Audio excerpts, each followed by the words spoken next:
This one's about how you personally manage your mental health. That's what everyone's reaction. Hey guys, welcome back to our series where we'll be interviewing different health professionals. Today we're here with Central High School athletic trainer Coach Golden. Could you start off by telling us a little bit about your background with athletic training and working in sports?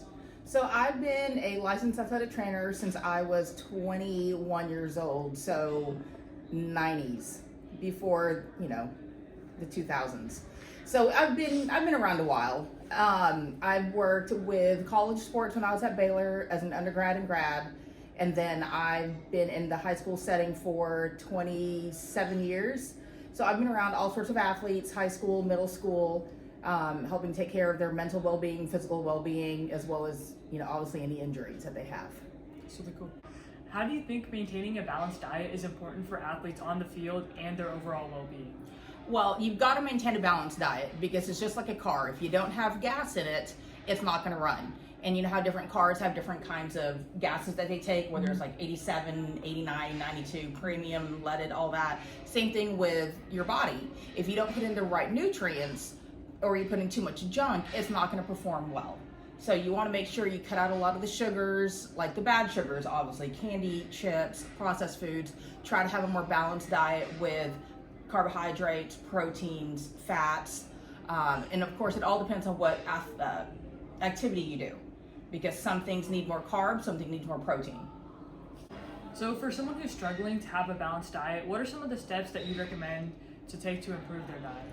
Well, obviously social media is great because you have a lot of nutritionists who work both in the professional setting, athletic setting, that give lots of really short and sweet examples with things that are easily bought, whether it's at a gas station, grocery store, vending machines even, that are healthier to eat before workouts, after workouts, during workouts, just to help give them different ideas compared to just what you see on TV.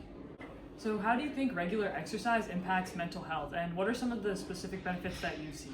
So exercise itself helps reduce anxiety, reduce stress, anything that's pent up. You're able to release it. You're able to tie yourself physically to where, it's really hard to just really focus on the things that make you anxious. And a lot of times just getting rid of that pent up anxiety and stress inside of you physically helps just kind of relax your body.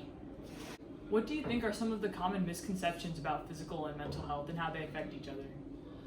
Misconceptions, physical health, that you have to exercise every day, you have to hit the weight room hard, you have to run 5 miles a day to stay in shape. You really don't. Just even moderate activity for even, especially like the regular student that isn't in athletics or isn't any kind of intramural sports, going out and going for a walk for 30 minutes, can help with the mental stress as well, whether they're focusing on something, listening to a podcast, relaxing as well, because both physical and mental health go hand in hand. If one is doing well, it helps boost the other one up. If the other isn't doing well, it brings it down. And so a lot of times when you're not getting the sleep that you need, you're not eating the right foods, you get tired, you get sluggish, and then of course that obviously affects your mental health, not being able to think, not able to focus, different things like that. So how do you personally manage your mental health, and do you have any strategies that might be helpful to others? Well, being in the professional setting, so working, adulting, trying to leave work at work. Try not to bring it at home all the time.